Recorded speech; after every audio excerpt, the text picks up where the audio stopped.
को आयोजित करवाया गया था। तो इस पूरे पेपर को अपन देखने वाले हैं, कौन कौन से क्वेश्चन यहाँ पर पूछे गए थे और इसी प्रकार का पेपर आपके आने वाला है। तो आप बिना स्किप करे पूरा जरूर देख लेना किस प्रकार से प्रश्न पूछे जा रहे हैं। और इसकी पीडीएफ आपको टेलीग्राम पर मिल जाएगी। हमारा टेलीग्राम जरूर ज्वाइन कर लेना, आलिया एग्जाम क्विज के नाम से है, तो वहाँ पर पीडीएफ मिल जाएगी। तो चलिए स्टार्ट कर लेते हैं। पहला क्वेश्चन है यहाँ पर, किस रचना में प्रतिहार शासक वत्सराज के शासन की जानकारी तथा भारत की 18 देशी भाषाओं का उल्लेख है? तो इसके अंदर राइट आंसर है कोवलीय माला, ऑप्शन नंबर तीसरा। इसके बाद देखिए क्वेश्चन नंबर 2, निम्न में से कौन सा सही सुमेलित नहीं है? तो देखिए संगीत रत्नाकर सारंगधर की है, संगीत सार प्रताप सिंह की है और श्रृंगारहार हमीरदेव की है। इसके अंदर देखिए गीत गोविंद, ठीक है, तो ऑप्शन नंबर तीसरा इसके अंदर राइट आंसर हो जाएगा। अगला क्वेश्चन है क्वेश्चन नंबर 3, राजस्थानी भाषा के प्रथम नाटक केसर विलास के लेखक कौन है? तो शिवचंद्र भरतिया, ऑप्शन नंबर दूसरा। क्वेश्चन नंबर 4, निम्न में से किन ग्रंथों का संबंध चारण साहित्य से नहीं है? तो इसके अंदर देखिए एक तो वीर मायण और दूसरा है वंश भास्कर, ठीक है, ऑप्शन नंबर तीसरा हो जाएगा इसके अंदर 1 और 2। क्वेश्चन देखिए क्वेश्चन नंबर 5, राजस्थानी भाषा साहित्य एवं संस्कृत अकादमी कहाँ पर स्थित है? तो राइट आंसर है बीकानेर में। क्वेश्चन नंबर 6, निम्न में से कौन सा सही सुमेलित नहीं है? तो छठा के अंदर राइट आंसर हो जाएगा ऑप्शन नंबर 4, सेवड़िया पुष्मेला पाली। तो शीतला माता जयपुर में, घोटी अम्बा बांसवाड़ा, महावीर जी करौली, जो ऑप्शन नंबर 4 है इसके अंदर असम्मिलित हो जाएगा। क्वेश्चन नंबर 7, राजमी चित्तौड़गढ़ में मार्तकुंडिया मेला कब भरता है? तो वैशाख पूर्णिमा के दिन। क्वेश्चन नंबर 8, ज्येष्ठ अमावस्या को सीताबाड़ी का मेला कहाँ पर भरता है? तो सीताबाड़ी का मेला भरता है 12 के अंदर। क्वेश्चन नंबर 9, अजमेर में ख्वाजा मोइनुद्दीन चिश्ती का उर्स किस माह में लगता है? तो ये लगता है रजब में। क्वेश्चन नंबर 10, देखिए सूची 1 को सूची 2 के साथ में सम्मिलित करना है। देखिए नागपंचमी ये श्रवण में आती है, देवजूलन ये एकादशी है भाद्रपद महीने में आती है, दशहरा आश्वद में और करवा चौथ कार्तिक में, ठीक है। तो राइट आंसर हो गया 2, 1, 3, 4 तीसरा। क्वेश्चन नंबर 11 है, किस त्यौहार पर राजस्थान सरकार के द्वारा गार्गी पुरस्कार दिया जाता है? तो बसंत पंचमी के दिन। क्वेश्चन नंबर 12 है, होली के अवसर पर इलोजी की बारात कहाँ पर निकाली जाती है? तो इलोजी की बारात बाड़मेर में। क्वेश्चन नंबर 13, निम्नलिखित में से सही सुमेलित कौन सा नहीं है? वर्तमान नाम और प्राचीन नाम। नाथ द्वारा सिंहाड़ अगाड़ आहड़ का आगड़पुरता, झरल का जावालीपुरता, ऑप्शन नंबर तीसरा। क्वेश्चन नंबर 14 है, राजस्थान राज्य अभिलेखागार किस जिले में स्थित है? तो कौन से जिले में? बीकानेर में। क्वेश्चन नंबर 15, निम्नलिखित में से सही सुमेलित कौन सा नहीं है? देखिए डी कल्याण जी का टोंक में लगता है, गोपीनाथ जी का जयपुर में लगता है, खाटू श्याम जी का सीकर में, केवाई माता करौली, ऑप्शन नंबर पहला इसके अंदर सम्मिलित है। क्वेश्चन नंबर 16, आभा नदी के संदर्भ में निम्नलिखित कथनों में से सही कथनों का चयन कीजिए।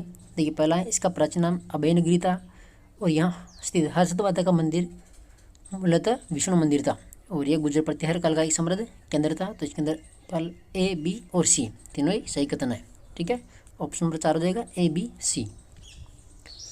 क्वेश्चन नंबर 17 है, निम्नलिखित में से किस मंदिर में 1857 की क्रांति के समय आवा की क्रांति की योजना बनाई गई थी? तो कहाँ पर बनाई गई थी? कामेश्वर मंदिर में, ऑप्शन नंबर तीसरा। क्वेश्चन नंबर 18 है, निम्नलिखित में से सत्य कथन की पहचान कीजिए। झालरापाटन को प्राचीन समय में घंटियों का शहर कहा जाता था और झालरापाटन के सूर्य मंदिर का शिखर ओडिशा के कोणार्क सूर्य मंदिर के समान है। तो पहला और दूसरा इसके अंदर दोनों सही है, ठीक है, ए और बी तीसरा। क्वेश्चन नंबर 19, निम्नलिखित में से असत्य कथन की पहचान कीजिए। तो यहाँ पर ऑप्शन नंबर दूसरा, मानगढ़ डूंगरपुर जिले में स्थित है, ठीक है, ऑप्शन नंबर 2। देखिए मानगढ़ गोविंद गुरु की क्रमस्थली रहा है। मानगढ़ को राजस्थान का जलियांवाला बाग के नाम से भी जाना जाता है और मानगढ़ में प्रतिवर्ष मार्गशीर्ष पूर्णिमा को मेले का आयोजन किया जाता है।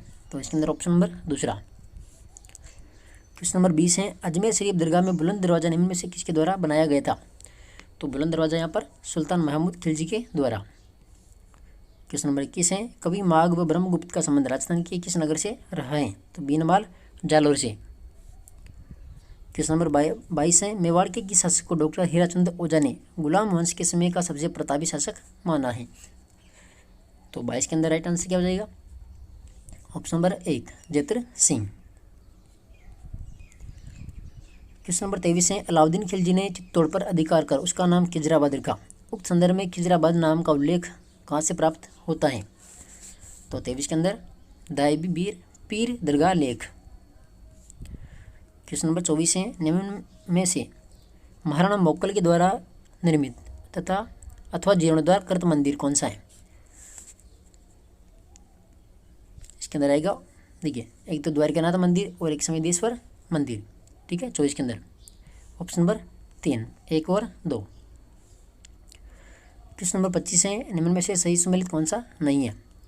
देखिए, सारंगपुर का युद्ध हुआ था 1437 में, भूतल्ला का 1227 में, बयाना का हुआ था 1527 में। अंदर असम्मिलित हो गया option number 3। Question number 26, Chittorgarh में घोषुंडी की बावड़ी का निर्माण किसने करवाया था? तो यहाँ पर श्रृंगार देवी ने। क्वेश्चन नंबर 27 है, कुंभा के संबंध में असत्य कथन कौन सा है? देखिए, कुंभा के काल में कवि अत्रि महेश ने कीर्ति स्तंभ प्रशस्ति की रचना की थी। कुंभाकृत कामराज रतिसार नामक ग्रंथ 7 अंगों में विभक्त है और कुंभा ने चित्तौड़ में श्रृंगार चवरी मंदिर का निर्माण करवाया था। इसके अंदर हो गया असम्मिलित ऑप्शन नंबर 4। कुंभा ने मालवा के मेदिनी राय को शरण प्रदान की थी। ठीक है, ऑप्शन नंबर 4। क्वेश्चन नंबर 28 है, महाराणा सांगा को सैनिक भग्नावशेष किसने कहा था? तो राइट आंसर यहाँ पर कर्नल जेम्स टोड ने। क्वेश्चन नंबर 29, चित्तौड़ के तीसरी शाखा में महिलाओं ने जौहर किसके नेतृत्व में किया था? तो फूल कंवर के नेतृत्व में। क्वेश्चन नंबर 30 है, महाराणा प्रताप का राज्याभिषेक कहाँ पर हुआ था? तो गोगुंदा में। क्वेश्चन नंबर 31 है, निम्न में से किसने विजय कटकातु की उपाधि धारण की थी? तो महाराणा राज सिंह। क्वेश्चन नंबर 32 है, फसल और उपज किस्म।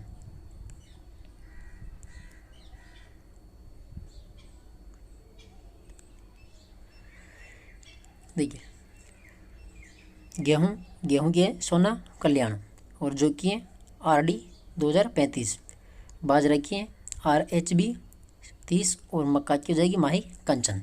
ठीक है, तो इसके अंदर ऑप्शन नंबर 3 हो जाएगा। क्वेश्चन नंबर 33 है, राजस्थान में प्रधानमंत्री कृषि सिंचाई योजना का केंद्र एवं राज्य के बीच वित्त पोषण अनुपात कितना है? तो इसके अंदर है 60:40। क्वेश्चन नंबर 34, असत्य कथन कौन सा है यहाँ पर? देखिए, राजस्थान पर्यटन की टैगलाइन है, राजस्थान भारत का अतुल्य राज्य है। राजस्थान पर्यटन का स्लोगन पधारो हमारे देश है और राजस्थान पर्यटन के लोगों में स्लोगन व टैगलाइन के साथ प्रतीकात्मक पशु ऊँट को दर्शाया गया है। तो पहला, दूसरा, तीसरा तो इसके अंदर सत्य है। ठीक है, चौथा जाएगा राजस्थान पर्यटन विभाग की स्थापना 1950, तो ऑप्शन नंबर 4। क्वेश्चन नंबर 35, किन फसलों के उत्पादन में राजस्थान का भारत में प्रथम स्थान है? तो यहाँ पर चना, ग्वार, कुल, दलहन। ठीक है, ऑप्शन नंबर 1। इसके बाद देखिए क्वेश्चन नंबर 36, राजस्थान में इस भूगोल के सर्वाधिक उत्पादक जिले कौन से हैं? तो बाड़मेर, नागौर और जालोर। क्वेश्चन नंबर 37 है, राजस्थान के राष्ट्रीय उद्यान हैं। देखिए, इस क्वेश्चन के अंदर यहाँ पर वंश बताया गया है। ठीक है, आंसर की में। इसके बाद देखिए क्वेश्चन नंबर 38, निम्नलिखित में से गंभीरी एवं बाणगंगा नदियों के संगम पर स्थित है वह है? तो 38 के अंदर हो जाएगा केवलादेव राष्ट्रीय उद्यान। ठीक है, ऑप्शन नंबर 1। क्वेश्चन नंबर 39 है, निम्न में से कौन सा सही सुमेलित नहीं है? तो इसके अंदर हो जाएगा ऑप्शन नंबर 3, रामसागर वन्यजीव अभयारण्य सवाई माधोपुर। देखिए, केसरबाग वन्यजीव अभयारण्य धौलपुर में है, शेरगढ़ अभयारण्य बारां में है और तालछापर चूरू में है। Option number 3। क्वेश्चन नंबर 40 है, राजस्थान में कौन सा टाइगर रिजर्व है? तो यहाँ पर रामगढ़ विषधारी भी हैं, रणथंभौर भी है, सरिस्का भी है और मुकुंदरा हिल्स भी हैं। इसके अंदर ABCD सही है, ठीक है सभी। क्वेश्चन नंबर 41, देखिए निम्न में से असम्मिलित युग्म का चयन कीजिए। देखिए राजस्थान की प्रथम वन नीति फरवरी 2010, वन विभाग राजस्थान की स्थापना 1950, राजस्थान राज्य जैव विविधता बोर्ड की स्थापना 2010। इसके अंदर ऑप्शन नंबर 4, राजस्थान में सुरक्षित वनों का प्रतिशत 37.5, तो असम्मिलित हो गए ऑप्शन नंबर 4। क्वेश्चन नंबर 42 है, किस प्रकार के वन राजस्थान राज्य के अधिकतम क्षेत्रफल को आच्छादित करते हैं? तो मिश्रित और पर्णपाती वन। क्वेश्चन नंबर 43 है, इनमें से कौन सी परियोजना जापान इंटरनेशनल कारपोरेशन सहयोग से चलाई जा रही हैं? तो राइट आंसर है राजस्थान वानिकी एवं जैव विविधता परियोजना, ऑप्शन नंबर दूसरा। क्वेश्चन नंबर 44 है, राजस्थान पर्यटन विकास निगम RTDC की स्थापना कब की गई थी? तो राइट आंसर 1979 के अंदर। क्वेश्चन नंबर 45 है, ऑप्टिकल फाइबर केबल डाटा संचरण के सिद्धांत के आधार पर होता है? तो राइट आंसर है पर पूर्ण आंतरिक परावर्तन के कारण। क्वेश्चन नंबर 46 है, टेलीविजन को नियंत्रित करने वाले रिमोट में निम्न में से किसका उपयोग होता है? तो इसके अंदर हो जाएगा अवरक्त किरण संचरण का। क्वेश्चन नंबर 47, दो एकदम भिन्न प्रकार के नेटवर्कों को जोड़ने हेतु निम्न में से किस युक्ति का प्रयोग किया जाता है? तो यहाँ पर गेट अवे, ऑप्शन नंबर तीसरा। क्वेश्चन नंबर 48 है, HTTP का विस्तारित रूप क्या है? तो hyper text transfer protocol, option number पहला। क्वेश्चन नंबर 49 है, URL में डोमेन कौन सा है? जो यहाँ पर वेबसाइट दी हुई है उसमें डोमेन कौन सा है? तो 49 के अंदर option number 4 gov.in। Question number 50 है, बेराट सभ्यता के संबंध में असत्य कथन की पहचान कीजिए। तो ऑप्शन नंबर पहला इसके अंदर बेराट में हूण शासक मिहिरकुल ने बौद्ध विहार का निर्माण करवाया था, तो यही इसके अंदर असम्मिलित हो गया। ठीक है, देखिए यहाँ से सिंधु घाटी सभ्यता के समकालीन व मौर्य काल के अवशेष प्राप्त हुए हैं। ये बनगंगा नदी के किनारे पर स्थित हैं और यहाँ पर विजय की पहाड़ी का पहला उत्खनन 1936 ईस्वी में दयाराम साहनी ने किया था। ठीक है, तो ऑप्शन नंबर पहला इसके अंदर असम्मिलित है। क्वेश्चन नंबर 51 है, निम्न में से किन अवशेषों का संबंध बेराट सभ्यता से नहीं है? तो देखिए इसके अंदर स्वर्ण मंजूषा, अकबरकालीन टकसाल, चांदी की पंचमार्क मुद्राएं, तो इनका संबंध तो कहाँ से? बेराट से। कौन सा नहीं है? तांबे की हरण प्रतिमा। ठीक है, तो इसके अंदर हो गया ऑप्शन नंबर 4, केवल 4। Question number 52, doctor Bhimrao Ambedkar Rajasthan दलित आदिवासी उद्यम प्रोत्साहन योजना 2022 के संबंध में निम्न कथनों पर विचार कीजिए। देखिए पहला, इस योजना के तहत 7 वर्ष के लिए SGST का 100% पुनर्गठन किया जाता है, ये सही है इसके अंदर एक तो। और दूसरा इसके अंदर योजना के लाभ हेतु आवेदन संस्थान SC/ST वर्ग के व्यक्तियों को 51% अथवा अधिक स्वामित्व होना आवश्यक है, तो पहला और तीसरा। ठीक है, 1, 3। क्वेश्चन नंबर 53 है, प्रत्यक्ष लाभ हस्तांतरण DBT करने में राजस्थान देश में कौन से स्थान पर है? तो यहाँ पर 4थे स्थान पर। क्वेश्चन नंबर 54 है, वर्ष 2022 में जनवरी से अगस्त माह तक राजस्थान संपर्क पोर्टल पर आमजन की समस्याओं का समाधान करने में राजस्थान का शीर्ष जिला कौन सा है? तो राइट आंसर होगा यहाँ पर 12। क्वेश्चन नंबर 55 है, हाल ही में बहरीन में आयोजित 21वीं एशियन अंडर-20 पुरुष वॉलीबॉल चैंपियनशिप में भारतीय टीम ने रजत पदक जीता। इस टीम की कप्तानी किसने की थी? तो राइट आंसर होगा दुष्यंत जाखड़ ने। क्वेश्चन नंबर 56, हाल ही में राज्य सरकार ने राजस्थान संगीत नाटक अकादमी का अध्यक्ष किसे मनोनीत किया था? तो यहाँ पर बिना का मालू को। क्वेश्चन नंबर 57 है, वर्ष 2022 के लिए किसे मरणोपरांत गांधी सद्भावना सम्मान प्रदान किया गया? तो डॉक्टर नेमीचंद जैन को। क्वेश्चन नंबर 48 है, केंद्रीय साहित्य अकादमी के द्वारा विश्वामित्र दादीज की किस पुस्तक को राजस्थानी भाषा श्रेणी में बाल साहित्य पुरस्कार 2022 के लिए चुना गया?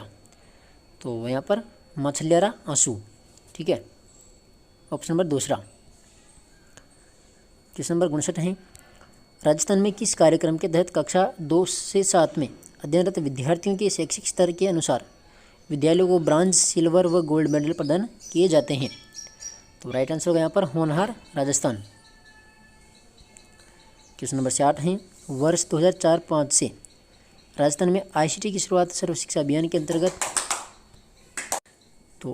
यहाँ पर कल्प योजना से की गई थी। Option number 4। क्वेश्चन नंबर 61 है, राजस्थान में शैक्षिक गुणवत्ता में सुधार हेतु राजस्थान एजुकेशन इनिशिएटिव REB कब प्रारंभ किया गया? तो 2005 में। क्वेश्चन नंबर 62 है, राजस्थान के शिक्षा में बढ़ते कदम RKSMB के अंतर्गत कक्षा कक्ष प्रक्रिया में सम्मिलित तत्व कौन सा नहीं है? तो यहाँ पर जाएगा 8 ग्रेड का त्रैमासिक आकलन। क्वेश्चन नंबर 63, राजस्थान सरकार के द्वारा शाला संवाद पर बच्चों के ई शिक्षण के लिए ई पत्रिका कार्यक्रम लॉन्च किया गया। निम्नलिखित में से कौन सी नवाचारी शिक्षण सामग्री इस कार्यक्रम में सम्मिलित नहीं है? तो यहाँ पर राइट आंसर हो जाएगा ऑप्शन नंबर 2, ई प्रवाह। क्वेश्चन नंबर 64 है, राजस्थान में नो बैग डे प्रारंभ किया गया था? तो ये सन 2022-23 में। क्वेश्चन नंबर 65 है, पीरामल फाउंडेशन के अनुसार राजस्थान सरकार का कौन सा कार्यक्रम भारत का सबसे बड़ा पर्सनलाइज्ड एडेप्टिव लर्निंग कार्यक्रम है? तो यहाँ पर मिशन बुनियाद। क्वेश्चन नंबर 66, राजस्थान में SIQE कार्यक्रम के अकादमिक कार्य का क्रियान्वयन किसके द्वारा किया जाता है? तो राइट आंसर होगा यहाँ पर ऑप्शन नंबर 1, RSERT द्वारा। ठीक है। क्वेश्चन नंबर 67 है, राजस्थान में सरकार तथा आकाशवाणी के माध्यम से चलाए गए शिक्षावाणी कार्यक्रम के संबंध में असत्य कथन कौन सा है? तो यहाँ पर असत्य है ऑप्शन नंबर 3, प्रतिदिन का प्रसारण समय 195 मिनट है। तो ये इसके अंदर असम्मिलित है। देखिए, इस कार्यक्रम की शुरुआत हुई थी 11 मई 2020 को और इसके तहत प्रातः 11 बजे सोमवार से शनिवार तक किया जाता है प्रसारण। ठीक है, और प्रत्येक शनिवार को हवा महल कार्यक्रम का प्रसारण होता है। तो इसके अंदर हो गया ऑप्शन नंबर 3। क्वेश्चन नंबर 68 है, राजस्थान सरकार के शैक्षिक नवाचार दीक्षा RISE में RISE का पूरा नाम क्या है? तो यहाँ पर है Rajasthan interface for school educators. ठीक है, ऑप्शन नंबर 4। क्वेश्चन नंबर 69, संभाल कार्यक्रम के संबंध में असत्य कथन की पहचान कीजिए।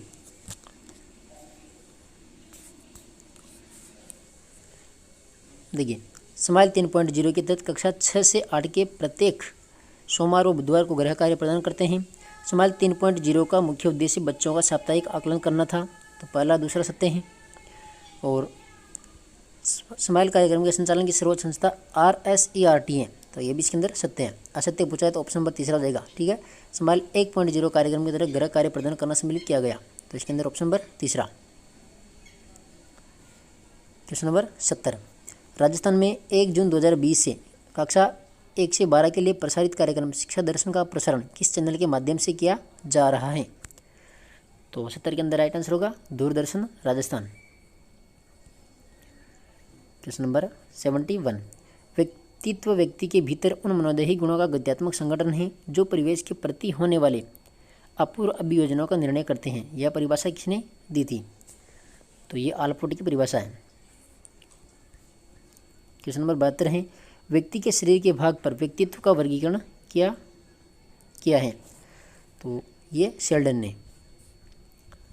क्वेश्चन नंबर 73 है, विषय आत्मबोधन परीक्षण थेमेटिक एप्रेशन टेस्ट TAT किसके द्वारा विकसित किया गया था? तो ये किया गया था मुर्रे व मार्गन के द्वारा। क्वेश्चन नंबर 74, व्यक्तित्व के मापन में प्रोजेक्टिव तकनीक अन्य परीक्षणों से बेहतर होती है क्योंकि परीक्षार्थी को नहीं पता है कि वह अपने विचारों और भावनाओं को प्रकट कर रहा है। Option number 3।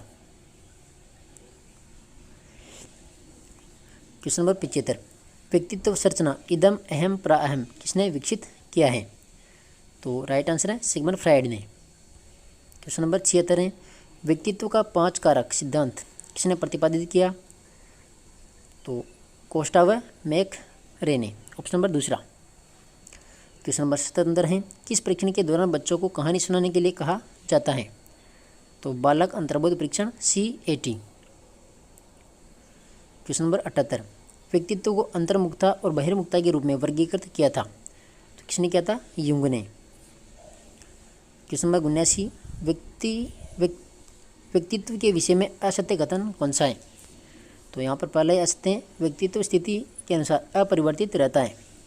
देखिए, व्यक्तित्व जैविक के साथ पर्यावरणिक कारकों से भी प्रभावित होता है। व्यक्तित्व समस्त शारीरिक जन्मजात अर्जित प्रवृत्तियों का योग है और व्यक्तित्व में आंतरिक और बाहरी दोनों पक्षों का समान रूप से समावेश होता है। तो इसके अंदर ऑप्शन नंबर पहला। क्वेश्चन नंबर 80 है, निम्न में से कौन सी व्यक्तित्व मापन की व्यवहारात्मक विश्लेषण विधि नहीं है? तो रोर्सा परीक्षण। क्वेश्चन नंबर 81 है, निम्नलिखित में से कौन सा प्रश्न काल का हिस्सा नहीं है? तो यहाँ पर राइट आंसर हो जाएगा विशेष प्रश्न। ठीक है, 81 के अंदर ऑप्शन नंबर 3 हो जाएगा। इसके बाद देखिए क्वेश्चन नंबर 82, निम्नलिखित में से कौन से राज्यों की सीटें क्रमशः लोकसभा और राज्यसभा में राजस्थान के समान है? तो यहाँ पर हो जाएगा आंध्र प्रदेश और उड़ीसा। तीसरा नंबर का क्वेश्चन है क्वेश्चन नंबर 83, वर्तमान में लोकसभा में अनुसूचित जाति तथा अनुसूचित जनजाति हेतु सीटों पर आरक्षण की समय सीमा कब तक बढ़ा दी गई है? तो 83 के अंदर राइट आंसर हो जाएगा यहाँ पर 2030 तक। ठीक है, नेक्स्ट क्वेश्चन है, निम्न कथनों पर विचार कीजिए। देखिए, संविधान के अनुच्छेद 79 में संसद का उल्लेख किया गया है और इसके अनुसार संसद का निर्माण केवल लोकसभा व राज्यसभा से मिलकर होगा। तो यहाँ पर केवल पहला वाला सही है, ऑप्शन नंबर जो एक हो जाएगा इसके अंदर केवल एक सही है। संविधान के अनुच्छेद 79 में संसद का उल्लेख किया गया है। इसके बाद देखिए क्वेश्चन नंबर 85, लोकसभा को समय से पूर्व भंग किसके द्वारा किया जा सकता है? देखिए, लोकसभा को समय से पूर्व भंग किसके द्वारा किया जा सकता है? तो यहाँ पर हो जाएगा राष्ट्रपति के द्वारा। क्वेश्चन नंबर 86 है, निम्न में से कौन सा प्रस्ताव राज्यसभा में प्रस्तुत नहीं किया जा सकता है? तो अविश्वास, विश्वास और स्थगन प्रस्ताव। तो 86 के अंदर राइट आंसर क्या हो जाएगा? तीनों ही सही है यहाँ पर। ठीक है, तो ऑप्शन नंबर 4 हो जाएगा 1, 2, 3। इसके बाद देखिए क्वेश्चन नंबर 87, कोई व्यक्ति लोकसभा और राज्यसभा दोनों के लिए चुन लिया गया हो और 10 दिन के भीतर निर्वाचन आयोग को लिखित में सूचना नहीं देता है, वह किस सदन की सेवा करना चाहता है, तो उसका किस सदन में स्थान स्वतः रिक्त हो जाएगा? तो 87 के अंदर हो जाएगा यहाँ पर राज्यसभा से, ऑप्शन नंबर 3। क्वेश्चन नंबर 88 है, राज्यसभा में राष्ट्रपति के द्वारा 12 सदस्यों को मनोनीत किया जाता है, उन्हें किन क्षेत्रों में विशेष ज्ञान आवश्यक है? तो 88 के अंदर हो जाएगा साहित्य, कला, विज्ञान और समाज सेवा। क्वेश्चन नंबर 89, सर्वोच्च न्यायालय का न्यायाधीश बनने हेतु उच्च न्यायालय में कम से कम कितने वर्ष न्यायाधीश के रूप में कार्य करना अनिवार्य है? तो यहाँ पर हो जाएगा केवल 5 वर्ष। क्वेश्चन नंबर 90, निम्न में से संविधान के किस अनुच्छेद में यह उपबंधित है कि उच्चतम न्यायालय विलेख न्यायालय होगा? तो राइट आंसर हो जाएगा 129। क्वेश्चन नंबर 91, सर्वोच्च न्यायालय का वह न्यायाधीश जिसको हटाने का प्रस्ताव संसद में पेश किया गया है? तो 91 के अंदर हो जाएगा ऑप्शन नंबर पहला वी रामास्वामी। क्वेश्चन नंबर 92 है, सर्वोच्च न्यायालय के संदर्भ में असत्य कथन है? तो 92 के अंदर हो जाएगा ऑप्शन नंबर 4, यह सर्वोच्च न्यायालय की पीठ देश में कहीं भी खोल सकता है, ये इसके अंदर असंगत है। क्वेश्चन नंबर 93, सर्वोच्च न्यायालय के द्वारा किए गए निर्णय की पुनरावलोकन शक्ति किसे प्राप्त है? तो राइट आंसर हो जाएगा सर्वोच्च न्यायालय। क्वेश्चन नंबर 94 है, राष्ट्रीय न्यायिक नियुक्ति आयोग को निम्न में से किस विधान संशोधन के द्वारा लाया गया था? तो राइट आंसर है 99वां। क्वेश्चन नंबर 95 है, अनुच्छेद 127 के बंदों के तहत उच्चतम न्यायालय का मुख्य न्यायाधीश तदर्थ न्यायालयों की नियुक्ति किस प्रकार कर सकता है? तो 95 के अंदर जाएगा ऑप्शन नंबर दूसरा, जब राष्ट्रपति ने पूर्व सहमति दी हो। क्वेश्चन नंबर 96 है, हुमायूं के द्वारा लड़े गए निम्नलिखित युद्धों का सही कालक्रम है? तो 96 के अंदर जाएगा देवरा, चौसा, कन्नौज और सरहिंद। अगला क्वेश्चन देखिए क्वेश्चन नंबर 97, अकबर के शासनकाल में पुनर्गठित केंद्रीय प्रशासन तंत्र के अंतर्गत सैनिक विभाग का प्रमुख कहलाता था? तो 97 के अंदर हो जाएगा मीर बख्शी। क्वेश्चन नंबर 98 है, अकबर के संबंध में निम्न में से असत्य कथन है? तो यहाँ पर हो जाएगा 4 नंबर, गुजरात अभियान अकबर का अंतिम अभियान माना जाता है, तो ये इसके अंदर असत्य है। देखिए, अकबर ने 1567 में चित्तौड़ पर आक्रमण किया था और 1569 ईस्वी में रणथंभौर के शासक सूरजनहाड़ ने अकबर के समक्ष समर्पण किया था। और 1564 ईस्वी में अकबर ने गोंडवाना राज्य पर आक्रमण कर रानी जो दुर्गावती थी उसको परास्त किया था। तो ऑप्शन नंबर 4 इसका राइट आंसर हो जाएगा। क्वेश्चन नंबर 99, मुगल कालीन प्रशासनिक व्यवस्था में सही सुमेलित कौन सा नहीं है? तो 99 के अंदर हो जाएगा ऑप्शन नंबर 4 महत्शिव सैन्य विभाग, ये इसके अंदर असंगत है। क्वेश्चन नंबर 100 है, मुगल कालीन मनसबदारी प्रथा में 2 अस्पा व सिंह अस्पा श्रेणी की शुरुआत किसके काल में हुई थी? तो इसका राइट आंसर हो जाएगा जहांगीर।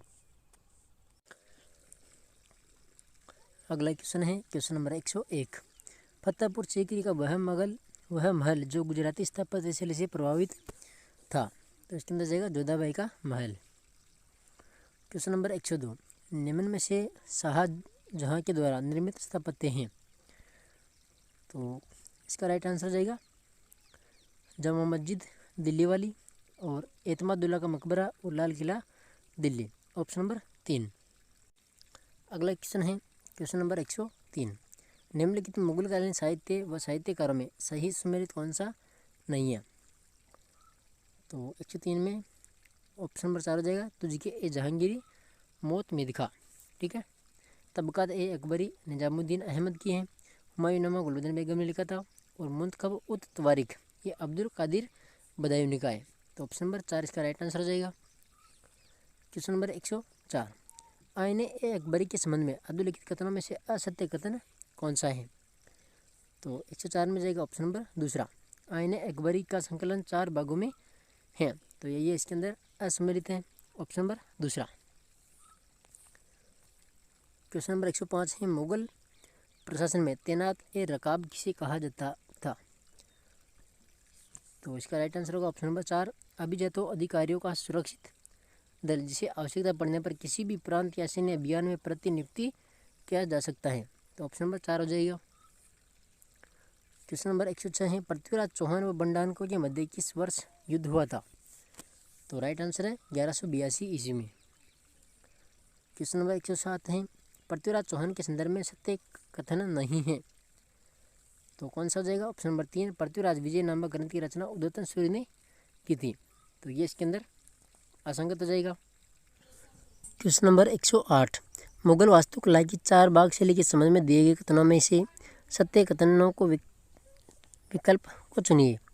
तो पहला कथन यहाँ पर बाबर ने अपनी आत्मकथा बाबरनामा में 4 भाग शैली का उल्लेख किया है, और दूसरा है दीवार से गिरे भाग कृत्रिम नहरों के द्वारा 4 भागों में विभाजित आयताकार अहाते में स्थित थे, और 4 भाग बनाने की परंपरा अकबर के समय शुरू हुई थी, और हुमायूं का मकबरा 4 भाग के मध्य बनाया गया था।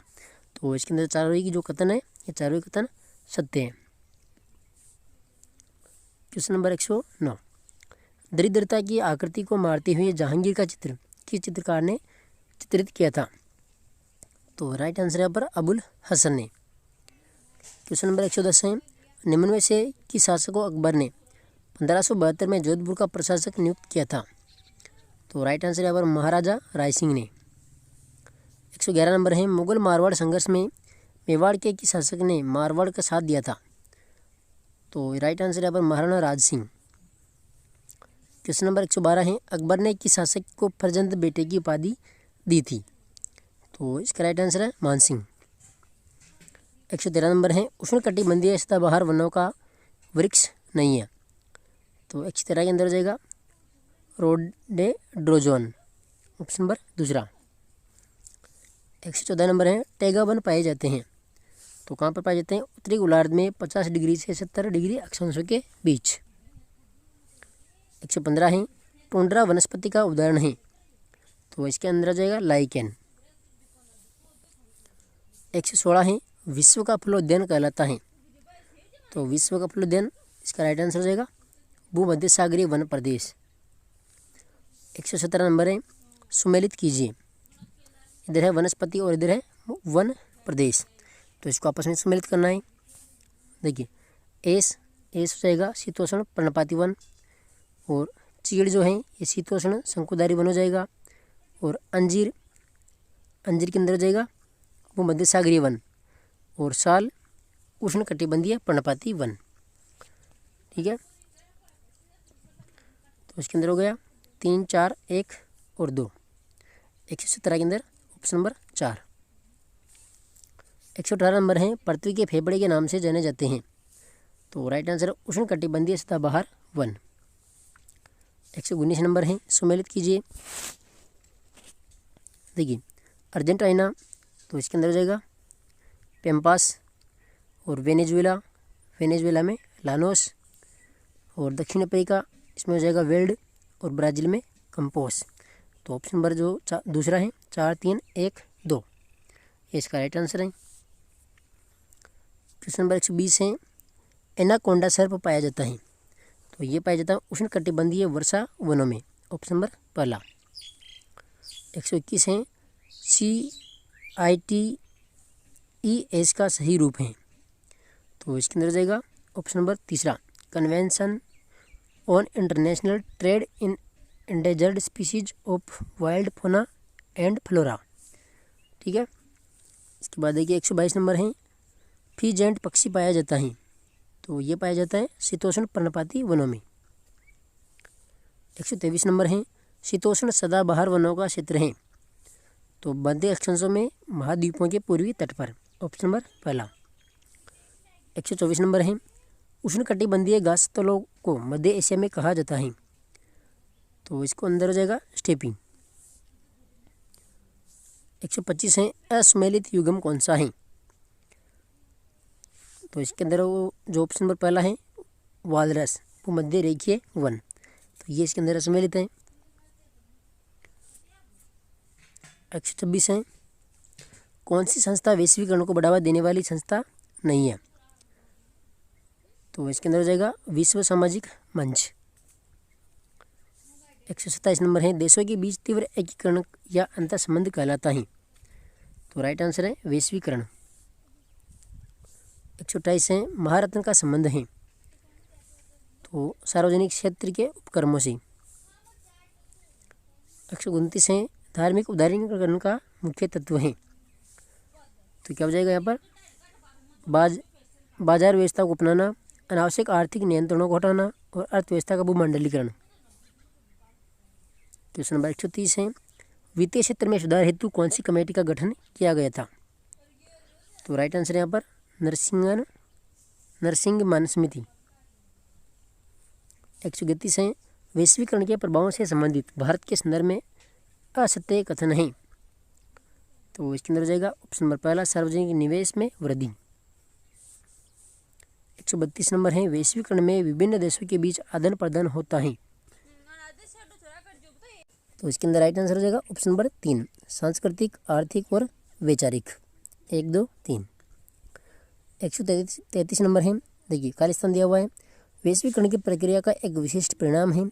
इसमें कंपनियां किसी विदेश संस्था से नियमित सेवाएं प्राप्त करती हैं। तो इसके अंदर हो जाएगा आउटसोर्सिंग। ऑप्शन नंबर दूसरा। 134 नंबर है, विश्व व्यापार संगठन की अनुवर्ती संस्था है। तो इसके अंदर हो जाएगा GATT। क्वेश्चन नंबर 135, सार्वजनिक क्षेत्र का उपक्रम निजी क्षेत्र के लिए खोलना कहलाता है। तो वो क्या कहलाता है, हरित निजीकरण। क्वेश्चन नंबर 136, अर्थव्यवस्था में उदारीकरण के लिए भारत के द्वारा अपनाई गई नई आर्थिक नीति 1991 के संबंध में निम्न कथनों पर विचार कीजिए। तो पहला कथन है, इस नीति में अपनाए गए स्थायित्वकारी उपाय दीर्घकालिक थे और संरचनात्मक सुधार ही विदेशी मुद्रा भंडार को बनाए रखने के लिए अपनाए गए। तो इसके अंदर राइट आंसर क्या हो जाएगा, देखिए इसके अंदर ऑप्शन नंबर 4 हो जाएगा, न तो 1 और न है 2। ठीक है, दोनों कथन यहाँ पर क्या हो गए, असत्य हो गए। ठीक है, तो ऑप्शन नंबर 4। 137 नंबर है, किसी सार्वजनिक क्षेत्र के उद्यमों के द्वारा जनसामान्य को इक्विटी की बिक्री के माध्यम से निजीकरण को कहा जाता है। तो विनिवेश।